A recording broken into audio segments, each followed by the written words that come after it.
Welcome to MMO Grinder Browser-Based, where I take a look at browser-based games that are quick and simple in design. In a game that blends so many genres into one, it would be almost impossible for me to pass up looking at this. A game that combines MMO gameplay, sci-fi action, and an old western theme with rideable dinosaurs. So let's take a look at Dino Storm. Dino Storm is a browser-based title running on Java, and is available to play through Gamigo and the developer's Split Screen Studios' own hosted site. If you sign up, just make sure you remember which host you're signed up with.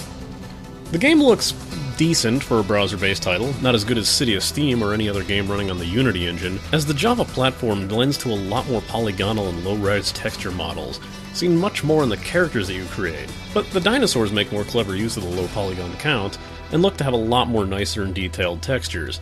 Another graphical shortcut is the fact that the game is covered in dusty fog, partly atmospheric to the southwestern desert motif, but just as likely an easy way to keep the game running at a good frame rate and hiding texture pops.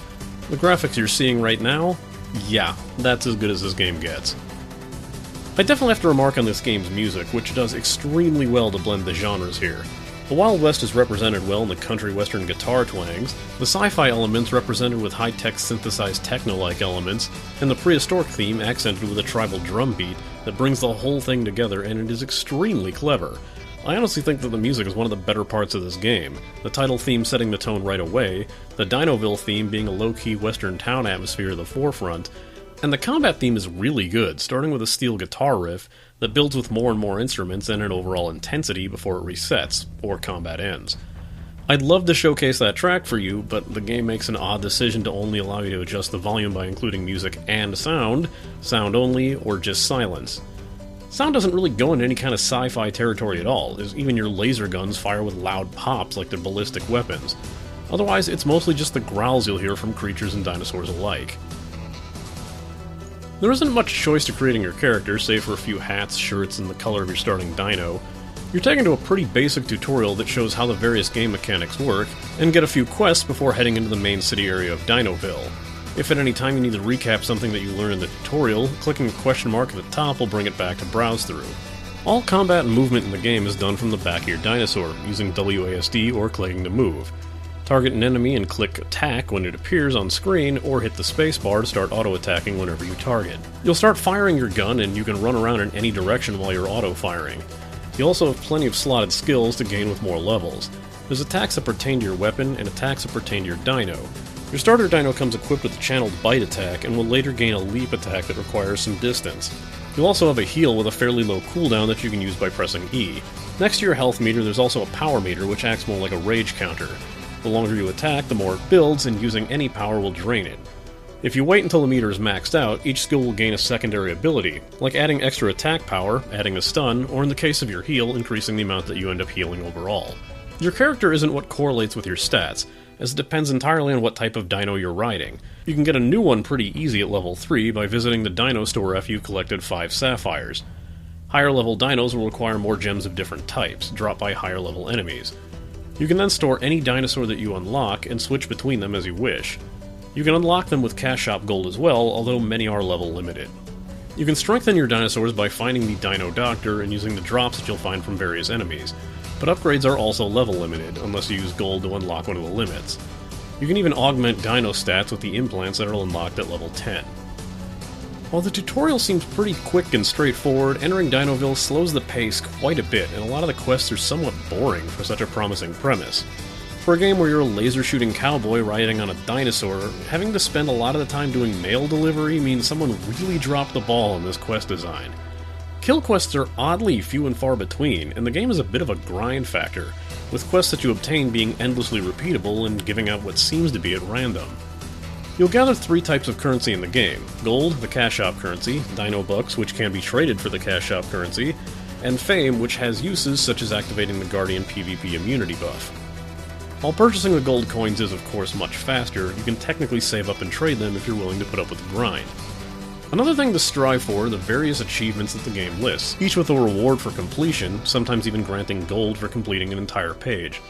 The achievements are similar to an extended tutorial as well, as they introduce you to various game mechanics as you play, and in the event you complete an achievement that's not on the current page that you have listed, the game is nice enough to still give you credit for it. One major factor of possible discouragement is the open PvP factor. It's not something you'll have to concern yourself with right away, as the tutorial and Dinoville are not PvP zones. But the minute you decide to venture outside of Dinoville to Goldfields or the forest, any player can take potshots at you if they so desire. A way to avoid this is to pick up the Guardian buff from the Guardian kiosk, which will go for varying levels of fame, but will last for 3 hours, counting down whether you're online or offline. As long as the Guardian buff is active, you cannot be ganked. In an effort to see just how often ganking would happen to newer players, I ran into the forest at level 5 without the Guardian buff, just to see what would happen. I didn't make it all too far before someone started taking shots at me as I passed by, and seeing as they were starting to give chase, I turned around to see that he was level 9, but decided to fight him anyway. And I killed him. It's nice to know that levels aren't a complete wall if you actually know how to fight well. There aren't all that many levels in the game either, seemingly not being much higher than 25, and the most coveted dino, the T-Rex, is only rewarded to the player who obtains the community-appointed Sheriff rank. One might expect that a game based on a concept that would seem like something drawn on a child's notebook would of course attract younger players, and that does seem to be the case. However, the game itself is much more populated with players who don't seem to speak English, so there is the occasional language barrier that you might have to deal with. While Dinoville is relatively barren, you'll notice a lot more players outside of the main town for once, usually pertaining in constant guild battles and PvP duels. The game's desolate atmosphere gives the feeling that it's empty, but rest assured, there are a good amount of visible players if you know where to find them.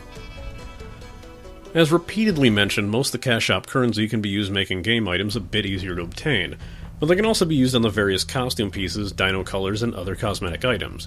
You can even obtain a lot of the coveted cash shop items in a completely different take on the auction house, where instead of selling items between players, you can bid on various cash shop items for dino bucks in an effort to get them cheaper than you would having to use gold coins.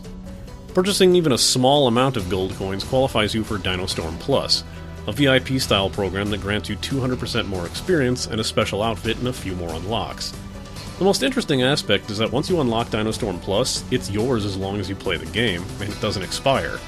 Considering you can do this with a purchase of less than $3, it's not a terrible investment if you're into the game. It might not be deep enough to hold the interest of some, but the aesthetic might be enough to sell people on the game, and there's clever ideas throughout it. Play this if you're really into the idea of cowboys with lasers riding dinosaurs, and are looking for an easy-to-run MMO distraction that plays more than competently. If you're looking to drop money, Dino Storm Plus is your best bet, but needing to keep a mass of gold coins probably won't be too important unless you need to be at the top of the game and don't want to work towards it. It's nice the game offers a multitude of ways to earn the gold coins and cash shop items in-game, a lot more than most browser-based games are willing to do. The game sure isn't the prettiest thing out there, even as solid as it is for a browser title, but the open PvP aspect might really turn those off who aren't willing to remember to buy a protection buff every time they leave town. Of course, you might want to bring a friend along, just in case you don't find yourself speaking the language of most of the players that you may run across. Dino Storm is available from Gamigo, or simply by heading to dinostorm.com. It's dinosaurs, cowboys, and laser guns. For some people, the previous paragraphs might not have been all that necessary. Give it a whirl if this beautifully ridiculous premise sounds even remotely interesting.